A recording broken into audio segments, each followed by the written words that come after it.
სიტყვით საპროტესტო აუდიტორია რომ აგვიღწევთ.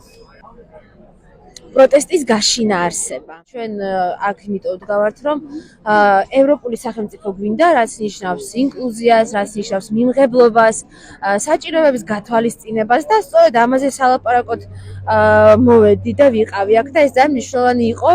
თქვენი ერთი ლექცია ძალიან მომეწონა.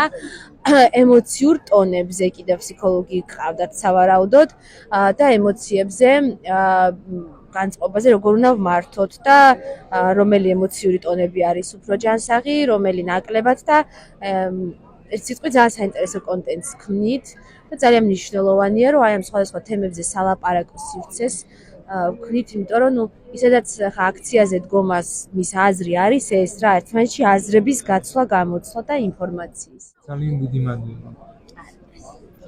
ცოდნა თავისუფლებაა და ერთად გავიმარჯვებთ.